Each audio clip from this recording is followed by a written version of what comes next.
Hey Fit Fam, welcome back to another episode of The Real Dish. I am your hostess with the mostest, Chef Maria, the Fit Foodie, and this is where we talk about all things food, health, and the real life stuff that happens in between.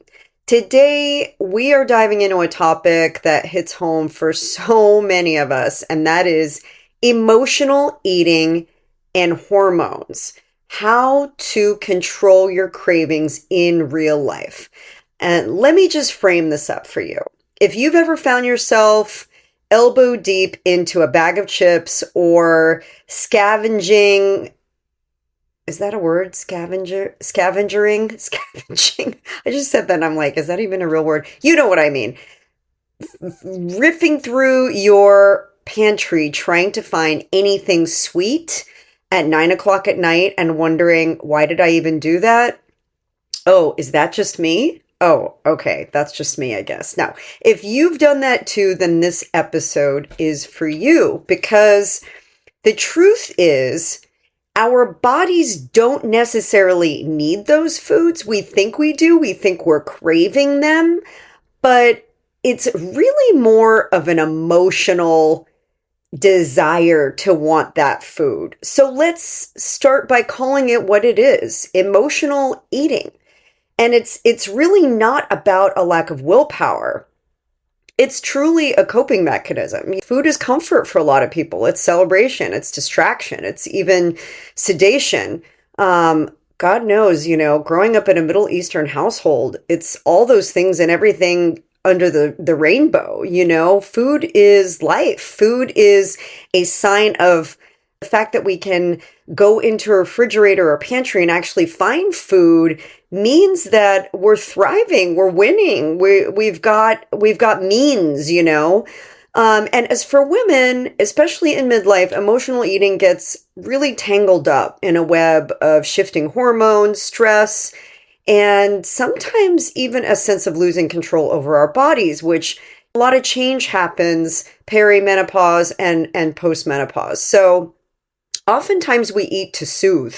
It's not about nourishment. It's not that we're really hungry. Have you ever had a 3-course meal and then it's like, oh, I'm so full. I couldn't possibly eat another bite. And then the waiter comes up and says, are you ready for dessert? And you're like, oh yeah.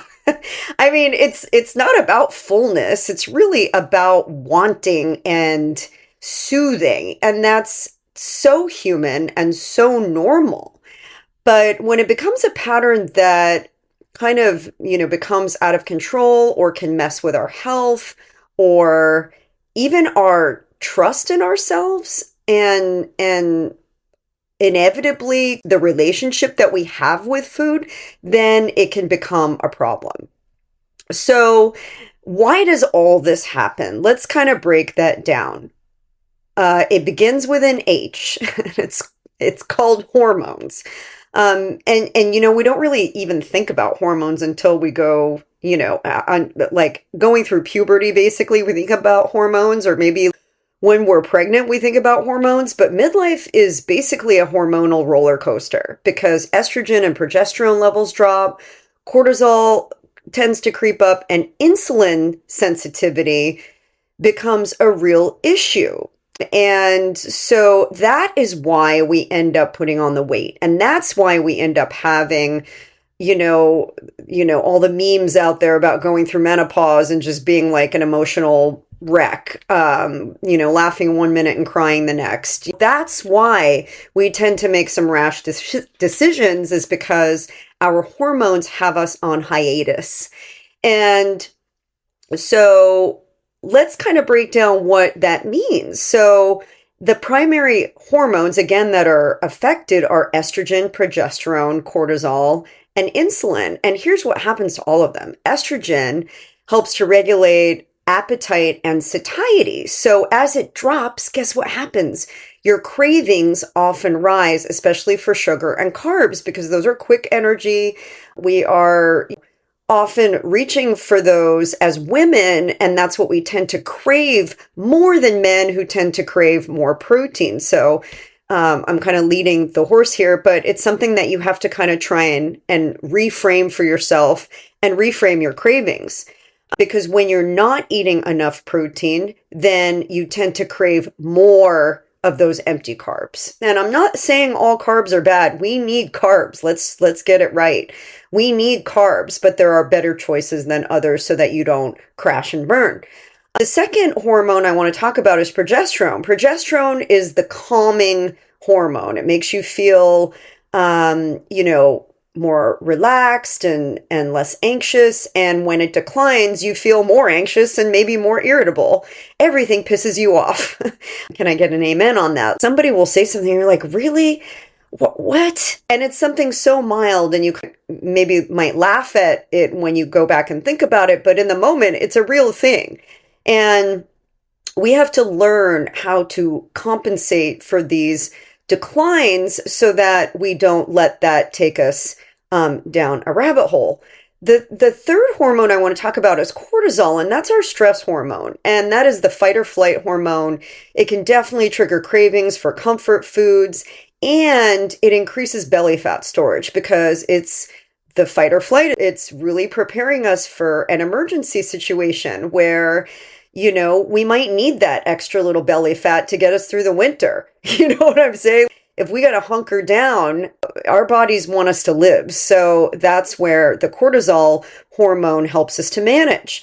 And, that's not necessarily something we want to be turned on all the time. And we turn that on when we are in a constant state of stress, when we're not sleeping well. That can often come from a poor diet that just kind of exacerbates the situation.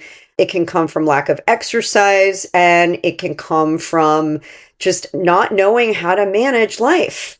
I just want to stop here for a second. As women, and I want to speak to my ladies here, we are so used to carrying the backpack and just adding one more thing in. Oh, dishes? I'll just do the laundry. Cooking? Oh, I'll just do that. Oh, grabbing something from the store? I'll just do that. And soon enough, our backpack is so full that we fall backwards. We can't even carry it anymore because all those little things add up. So by goodness, take the help. Let people in your life give you a helping hand. It really is not a sign of weakness. I know you can handle it, but why? Why do you need to load yourself up to where you have no time for yourself anymore? You need that for yourself. So, I, just felt somebody needed to hear that. If it was you, would you let me know? And then the fourth thing is insulin. This is a big one.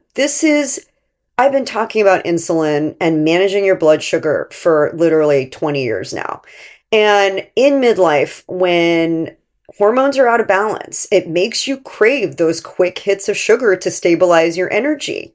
That is really where we're at. We need quick hits. We tend to grab for the quick sugar. And that's not going to help us in the long run. It might be okay if you're going for an immediate workout or you're going for a run, but the real sustained energy is going to come from a balance of protein, fat, and slow burning carbohydrates, preferably ones that don't spike your blood sugar, especially when they're eaten in that trilogy. So when all of this adds up and everything is off balance or out of whack, it really creates the perfect storm of, I need something now. I'm hangry. Get out of my way before I eat your fingers. Can you relate to this?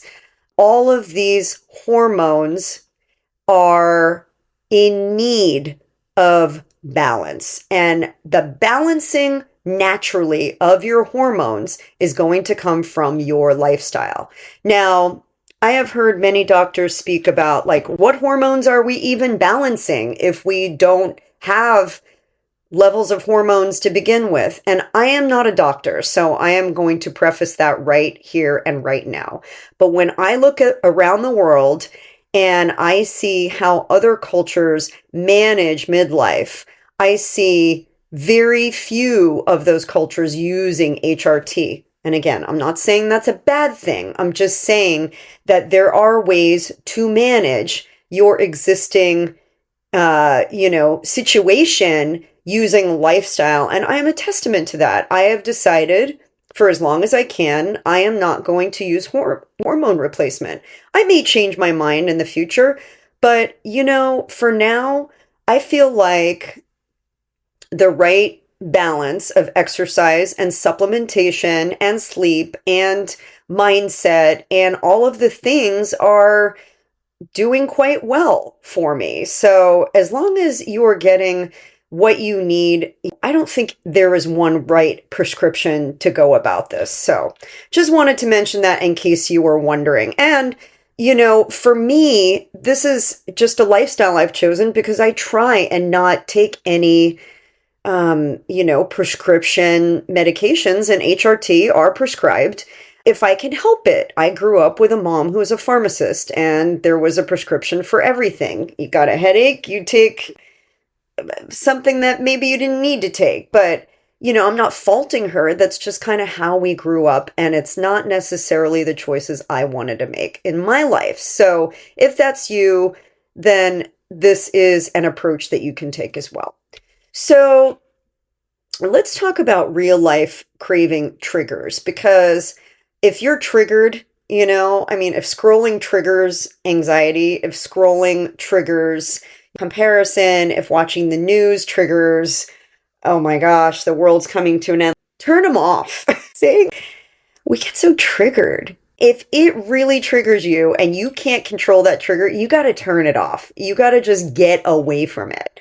And the same thing goes for triggers in your cravings. What sets those triggers off? Is it fatigue?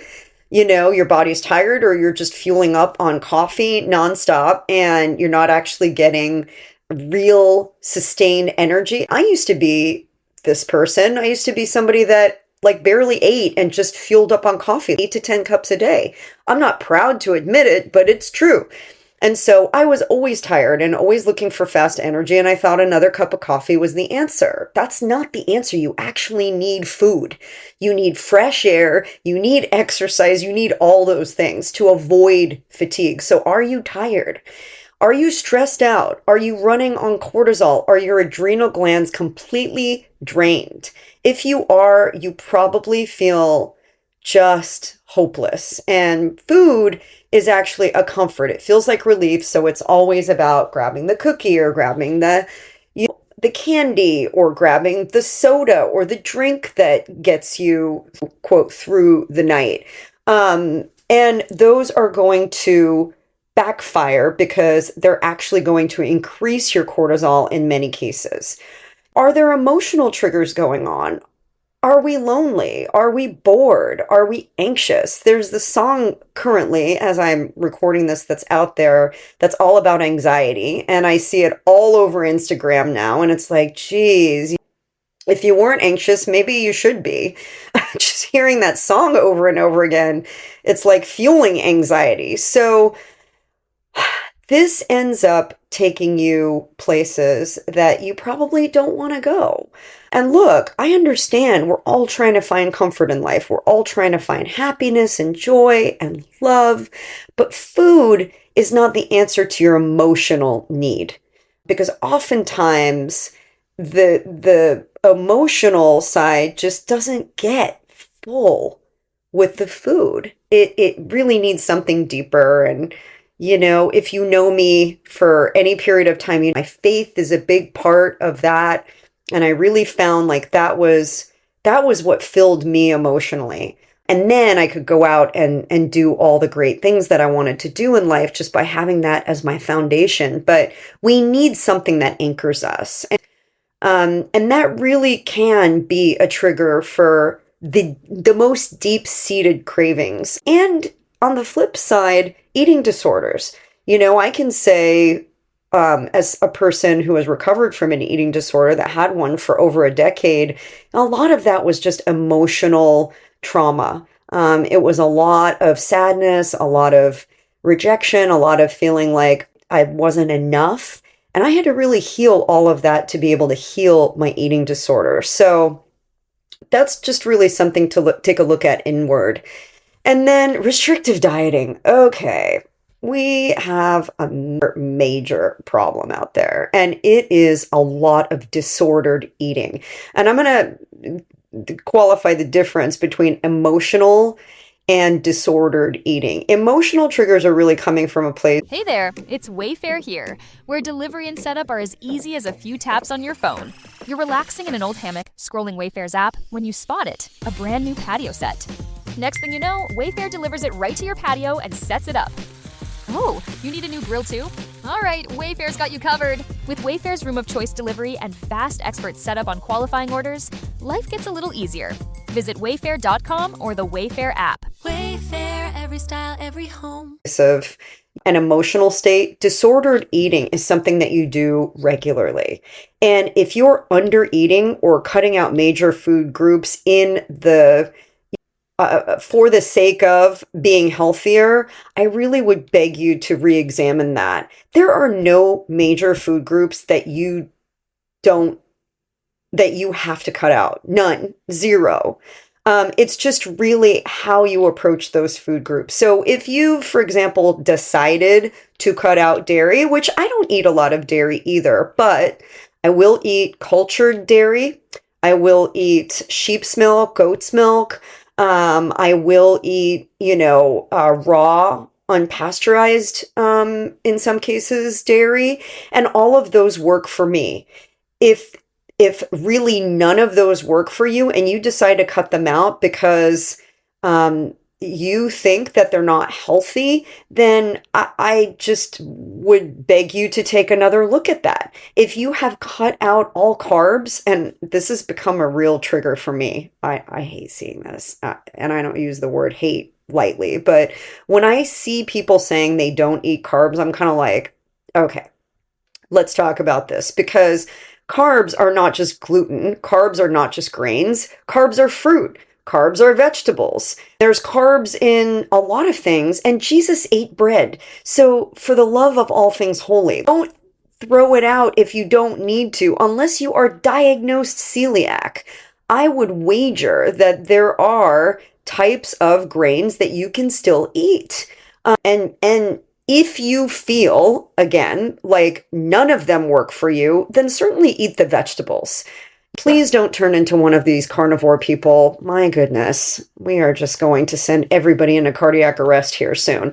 And you can take a listen to some of my past episodes about this, where I've actually interviewed heart doctors who are like, don't do the cardio, don't do this crazy meat diet. Like, it's just, we need fiber. We need the array of fruits and vegetables, and most sane doctors will support that. So I am going off the deep end a little bit, but let me just circle the wagons here. Cravings aren't the enemy. They're the messengers, okay? They are signaling something else. So when we listen with curiosity instead of judgment, we can actually get to the root of what we really need. You might need a nap. You might not have eaten enough food today.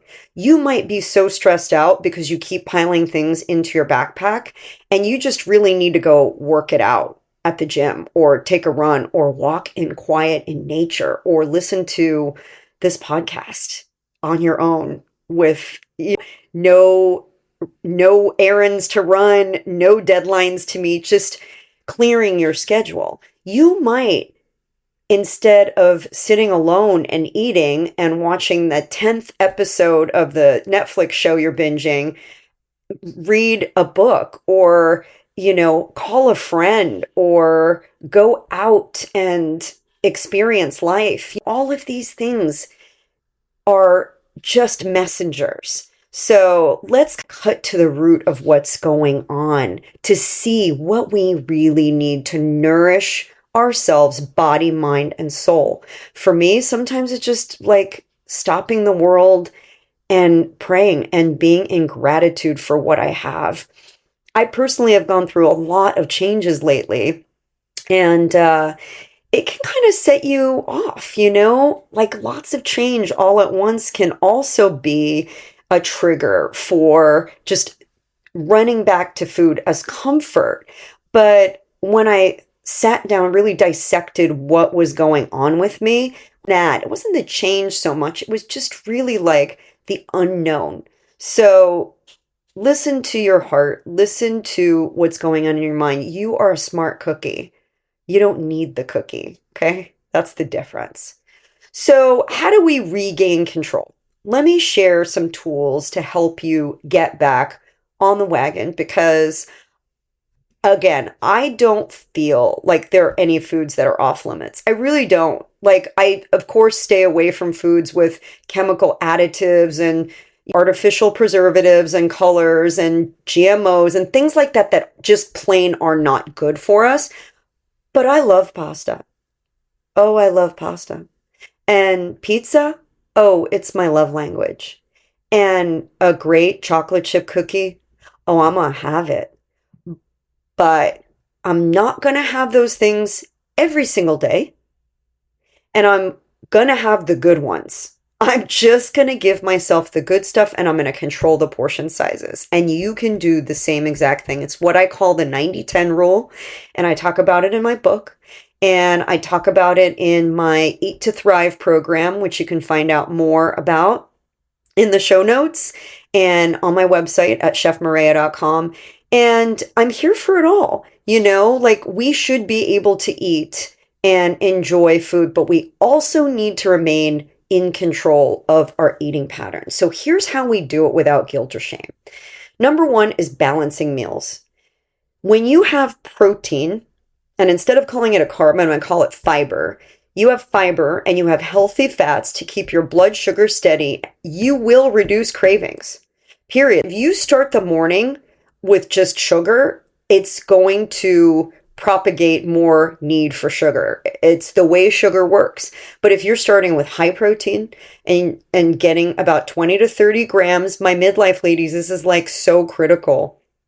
Please ignore everything that you're seeing out there about downplaying protein. It doesn't apply to us. We have different rules. We have a whole different playbook to go by. We need the protein. We need some fiber and we need some healthy fats to get our brains working properly.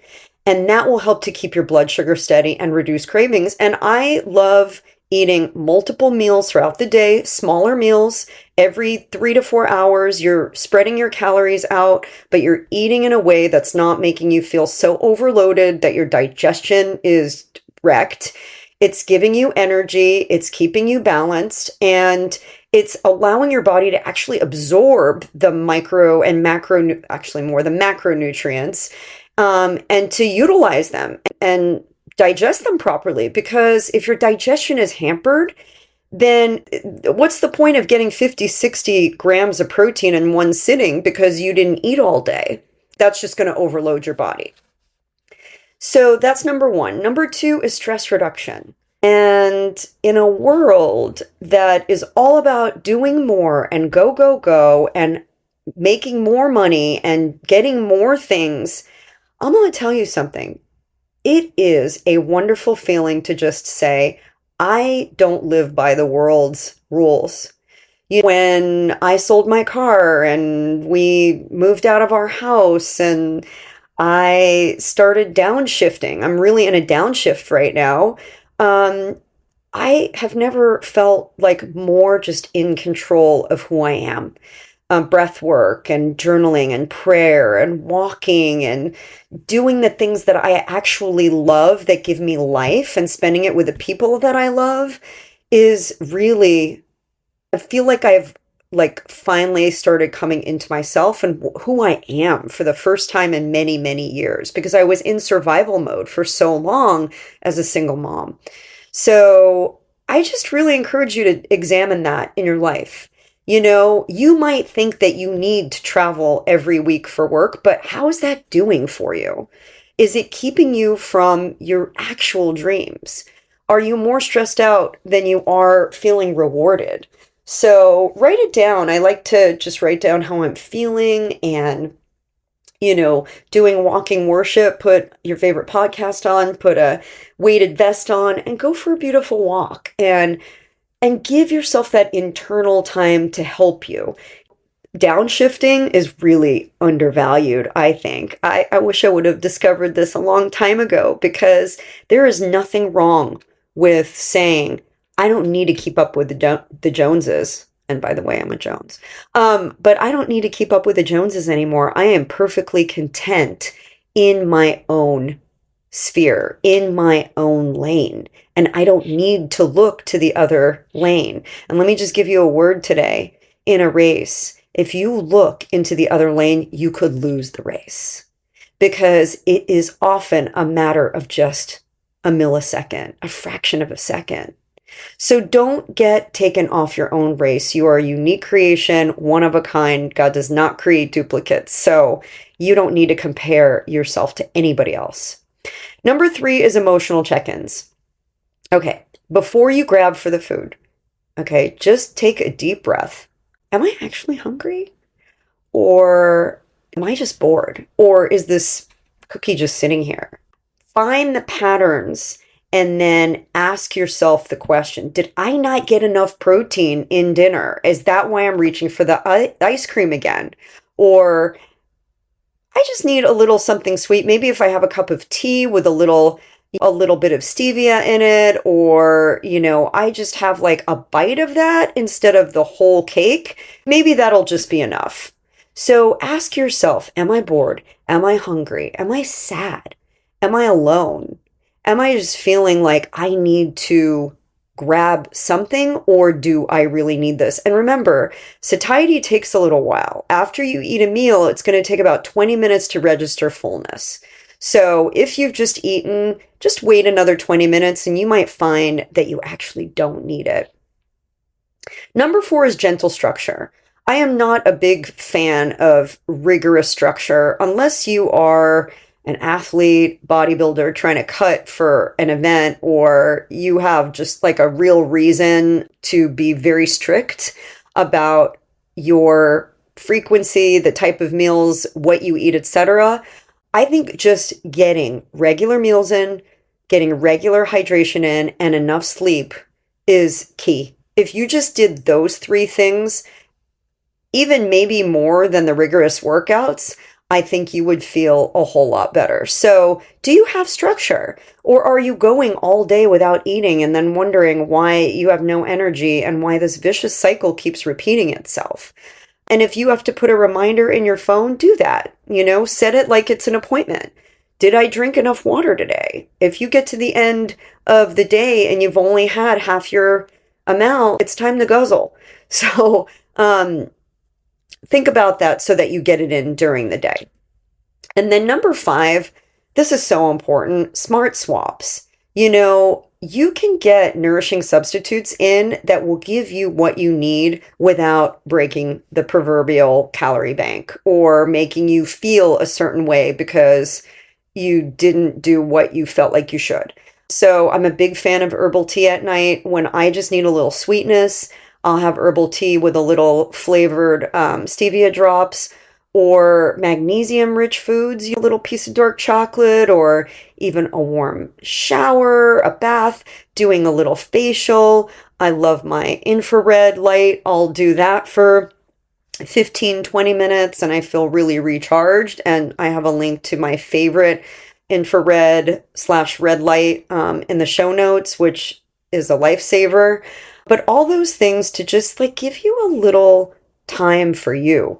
And don't discount just like feeding your soul, feeding your intellect, feeding the whole you. We need that too. So if you've just been binge watching or you got really hung up, take a little break from Instagram, take a little break from TikTok, take a little break from social media, take it off your phone and get a book. You don't even have to buy the book. You can go to the library and check one out for free.